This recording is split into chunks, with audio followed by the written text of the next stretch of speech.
नमस्कार किसान भाइयों, स्वागत है आपका आपके पसंदीदा कार्यक्रम कृषि दर्शन में।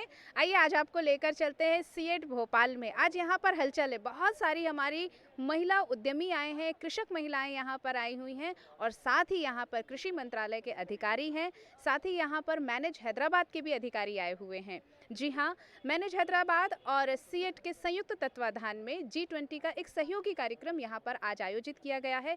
एक दिवसीय कार्यक्रम है जहाँ पर बहुत सारी उद्यमी महिलाएं हैं। कृषि विकास में महिला उद्यमियों का योगदान, महिला स्टार्टअप करने वाली महिलाओं का योगदान, ये आज यहाँ की थीम है और यहाँ पर ये जो कार्यक्रम हो रहा है उसकी झलकियाँ हम आपके साथ यहाँ पर साझा करते हैं। तो आइए देखते हैं इस कार्यक्रम की झलकियाँ।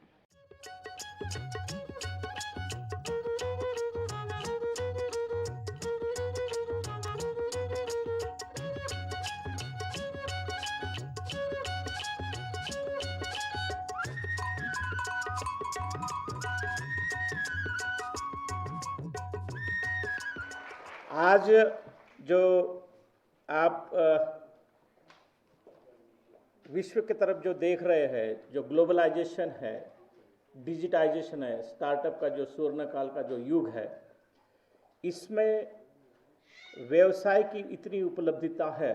और आज अगर आप स्टैटिस्टिक्स देखोगे तो इसमें करीबन 14% महिला उद्यमियों का उसमें सहभाग है, जिसके वजह से आने वाले दिनों में ये 14 से बढ़कर 25, 25 से बढ़कर 50, क्योंकि जो उद्यमशीलता जो है वो उद्यमशीलता किसानों से संबंधित ना रह के ये महिला से भी संबंधित है।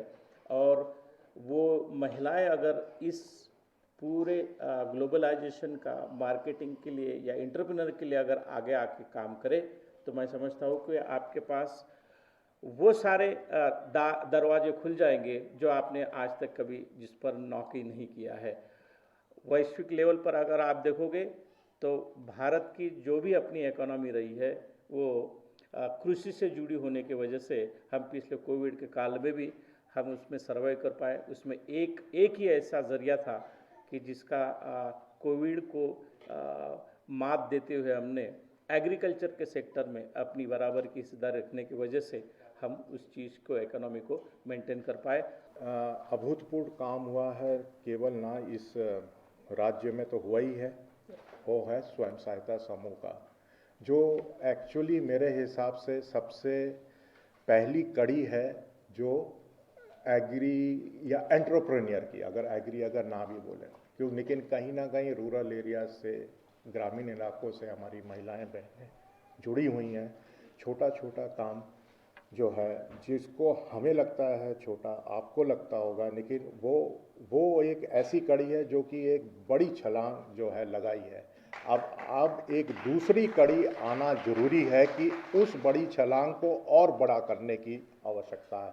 उसके लिए जो इकोसिस्टम बोलते हैं वो तैयार है, और वो जो इकोसिस्टम है वो basically agri startup, rural startup, उसमें महिलाओं के, अब महिलाएं जो हैं हमारे जो हैं साथ में भी हैं, मैंने देखा है कि एजुकेशनल लेवल भी अब इंक्रीज होते जा रहा है। और मैंने आपको बताया था करीब 1/3 महिलाएं जो मध्य प्रदेश में हैं, PLFS के डाटा के हिसाब से वो 15 से 29 साल की एज ग्रुप में है।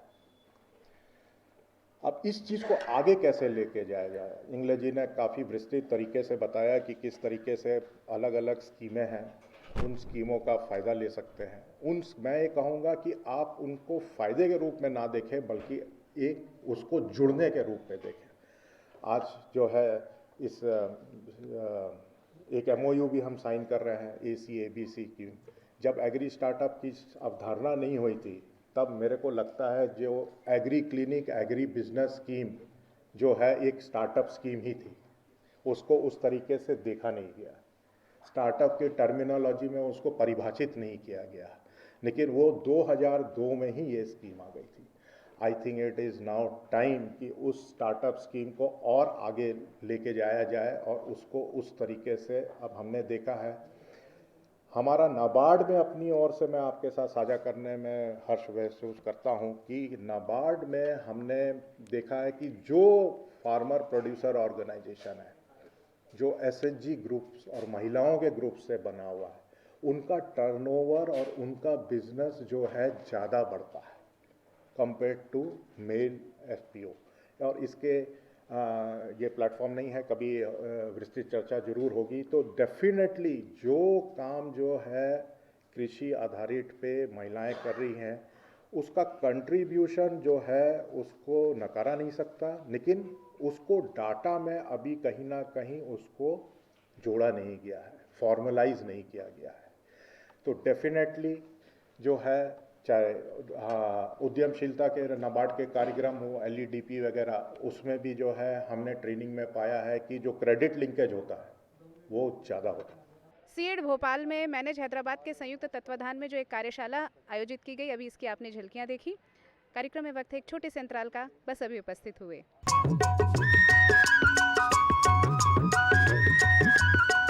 अरे सुन तो। मुझे क्या सुनाना चाहते हो? जो सुनाओ मेरी सौतन को। किसको? अरे वही तुम्हारा मोबाइल फोन जिससे सुबह शाम दिन रात चिपके रहते थे और कहते थे किसान कॉल सेंटर से बातें हो रही हैं। अच्छा ये बात है। हाँ, क्यों? क्या हुआ? अब बात नहीं होती क्या? अब तो झट से बात हो जाती है। संबंधी समस्याओं का अपनी भाषा में तुरंत हल पाने के लिए पूरे भारत में किसी भी फोन से हेल्पलाइन नंबर पर संपर्क करें। किसानों का दोस्त किसान कॉल सेंटर।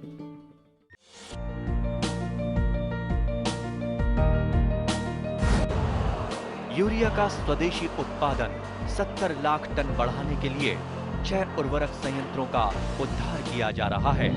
एफसीआईएल के गोरखपुर, सिंदरी, तलचर और रामागुंडम संयंत्र, एचएफसीएल की बरौनी इकाई और बीवीएफसीएल की नामरू फोर्थ। सोने पर सुहागा ये है कि देश में अब बनेगा सिर्फ नीम लेपित यूरिया, क्योंकि इससे होगा किसानों का फायदा ही फायदा। अनाज का उत्पादन 10% तक बढ़ेगा। बढ़ेगी 10 से 15% नाइट्रोजन क्षमता।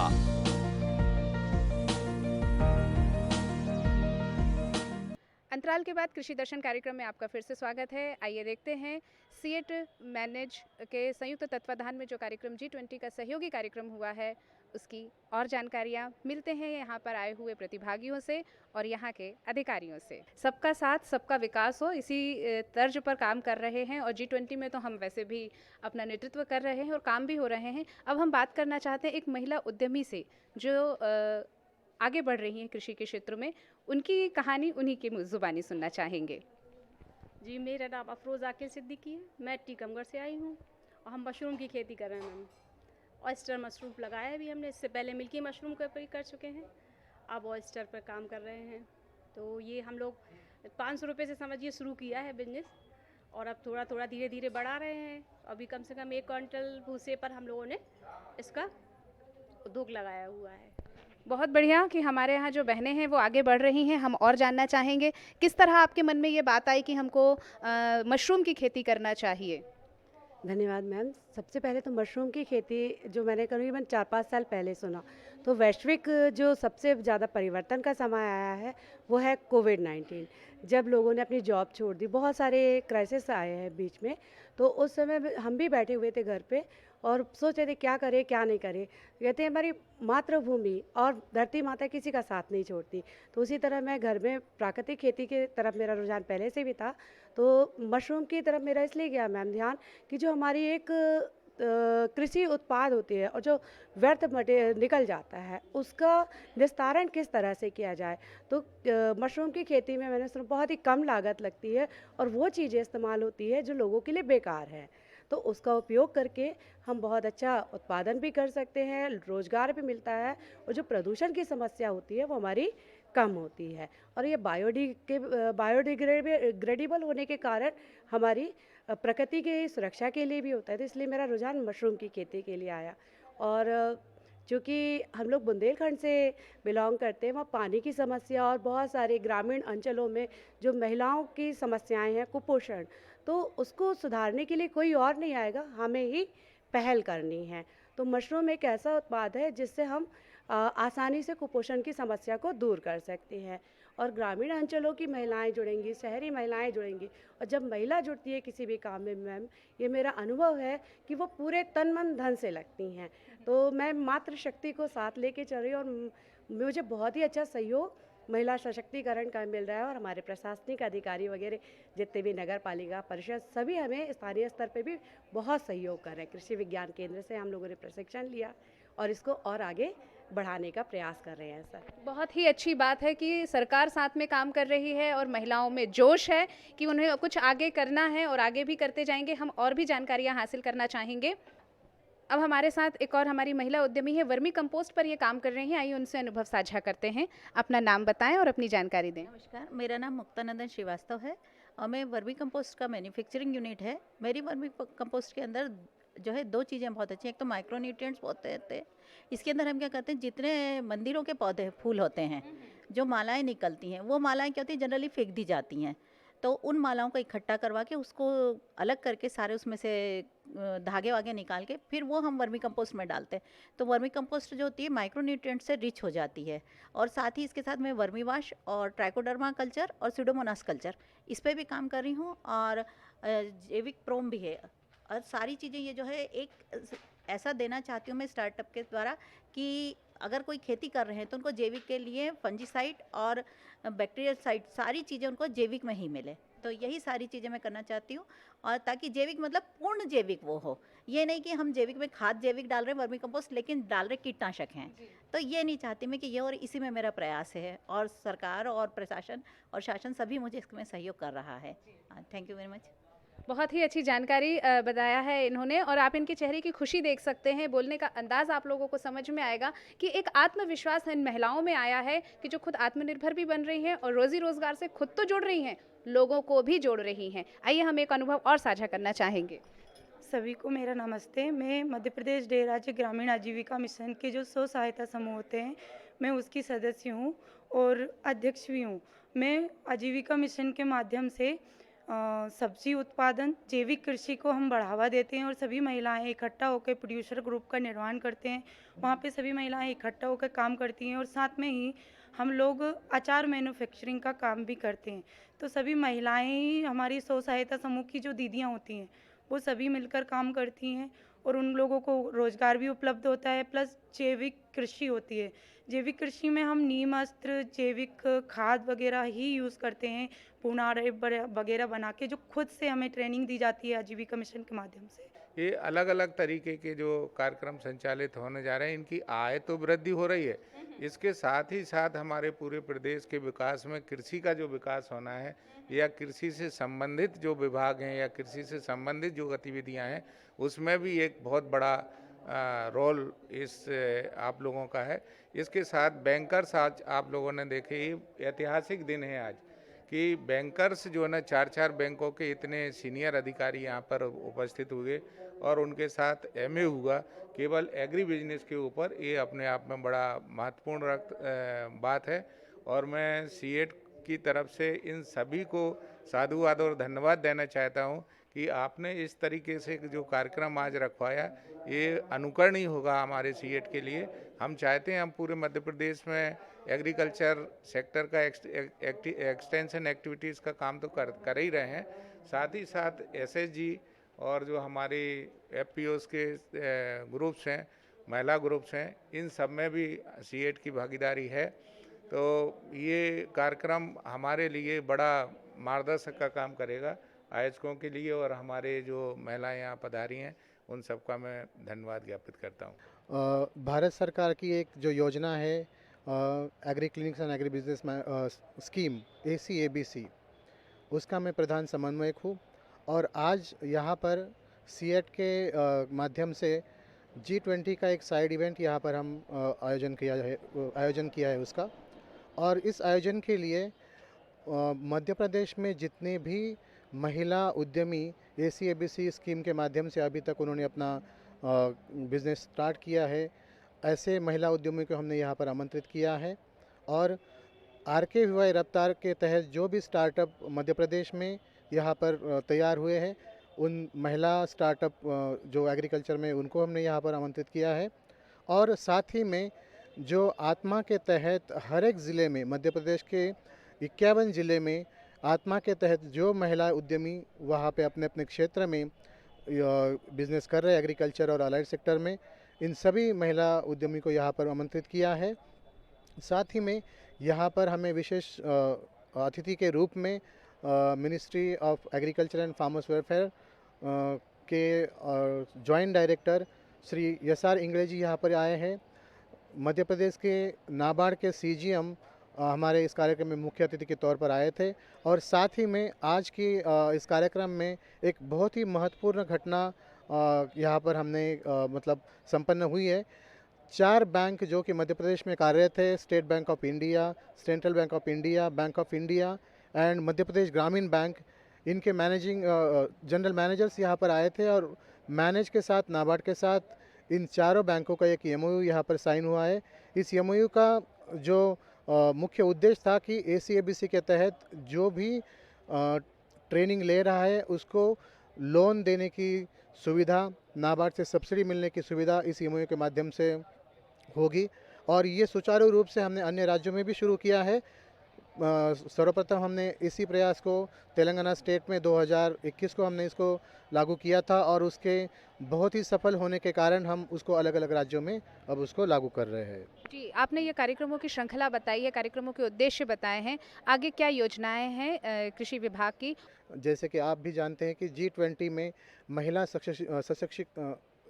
सक्षमीकरण का एक तत्व है और जिसके तहत एग्रीकल्चर या कृषि के क्षेत्र में महिलाओं की भागीदारी और उस भागीदारी से कृषि क्षेत्र की जो भी डेवलपमेंट हो रहा है उसके बारे में ऐसे परिक्षेत्रों में चर्चा की जाती है। हमारे किसानों के साथ में और महिला उद्यमियों के साथ में हमारा भारत सरकार काम कर रहा है। साथ में मैनेज हैदराबाद उनके साथ कंधे से कंधा मिलाकर करने के लिए काम करने को तैयार है। यही हमारी शुभकामनाएं हैं कि हमारी महिला उद्यमी आगे बढ़ें और रोजी रोजगार के क्षेत्र में एक नाम कमाएं और देश का नाम रोशन करें। आपका बहुत बहुत धन्यवाद। किसान भाइयों, अभी कार्यक्रम में वक्त है खबरें खेती देखने का, तो आइए देखते हैं खबरें खेती की। नमस्कार किसान भाइयों, खबरें खेती की में आपका स्वागत है। चलिए सबसे पहले एक नज़र कृषि से जुड़ी आज की प्रमुख खबरों पर।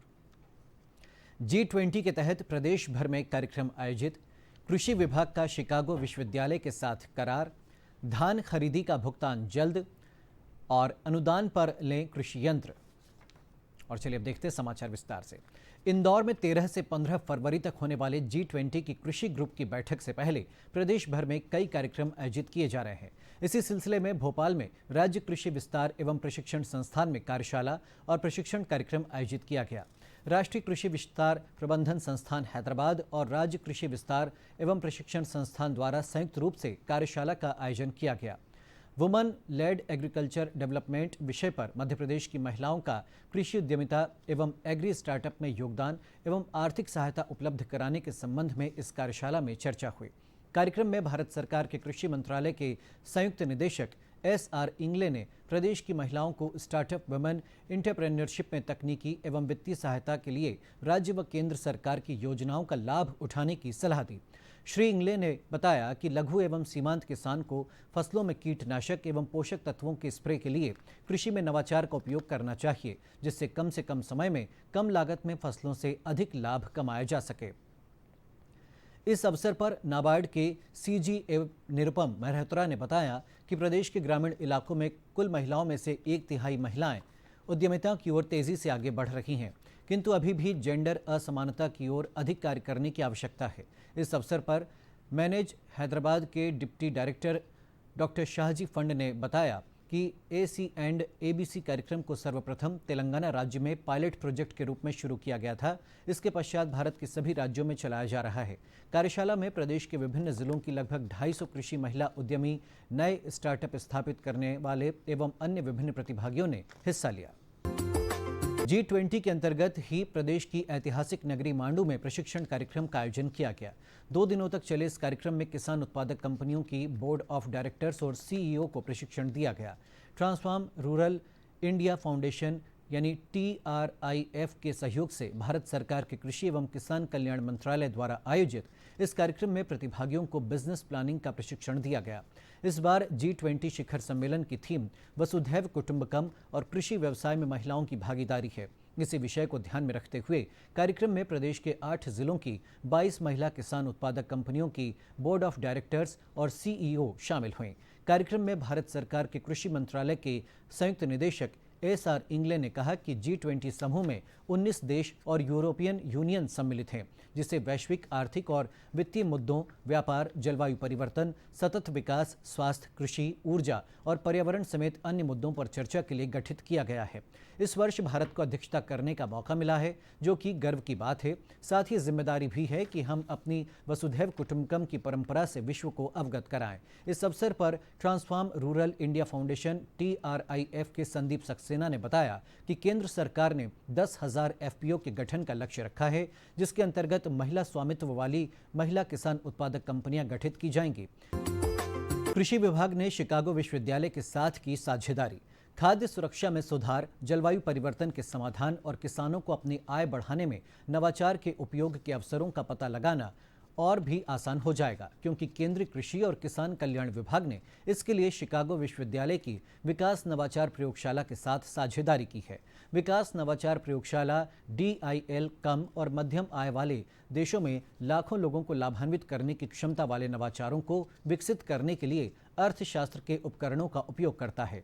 डिजिटल सेवाओं, मौसम का पूर्वानुमान और मृदा स्वास्थ्य प्रबंधन में नवाचार जैसे विषय को आसान करने और किसानों की आजीविका में सुधार लाने में ये साझेदारी मदद करेगी। इसके साथ ही इससे कृषि की पर्यावरणीय स्थिरता में भी सुधार होगा।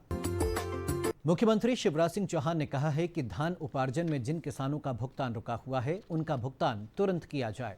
ये बात मुख्यमंत्री ने खरीफ विपणन वर्ष 2022-23 के उपार्जन की समीक्षा बैठक के दौरान कही। उन्होंने अधिकारियों को निर्देश दिए कि धान उपार्जन के लिए निर्धारित अवधि में जो किसान धान नहीं दे पाए हैं, उन शेष रहे किसानों से धान खरीदी की जाए। मुख्यमंत्री ने धान खरीदी में अनियमितता करने वाली सेवा सहकारी समितियों और स्व सहायता समूहों पर कड़ी कार्रवाई करने की बात कही। बैठक में बताया गया कि अभी राज्य में 6 लाख से अधिक किसानों को धान खरीदी का भुगतान किया जा चुका है।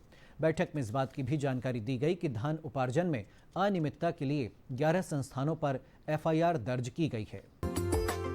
अनुदान पर लें कृषि यंत्र। प्रदेश सरकार खेती को आसान बनाने और किसानों की सुविधा के लिए उन्हें कृषि यंत्र खरीदने को प्रोत्साहित करती है, जिसके लिए अनुदान भी दिया जाता है। इसी के अंतर्गत राज्य का कृषि विभाग पावर वीडर, लेंजर, लैंड लेवरर एवं winnowing fan tractor motor operated की खरीदी के लिए किसानों को अनुदान दे रहा है। इनके जिलेवार लक्ष्य जारी कर दिए गए हैं। जारी लक्ष्यों के लिए आवेदन प्रक्रिया शुरू की जा चुकी है।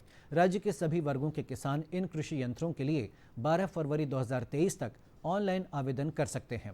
प्राप्त आवेदनों में से लॉटरी के आधार पर किसानों का चयन किया जाएगा, जिसके लिए 13 फरवरी को लॉटरी निकाली जाएगी। मध्य प्रदेश में किसानों को अलग अलग योजनाओं के तहत कृषि यंत्रों पर वर्ग और जोत श्रेणी के अनुसार अलग अलग सब्सिडी दिए जाने का प्रावधान है, जो कि 40 से 50% तक है।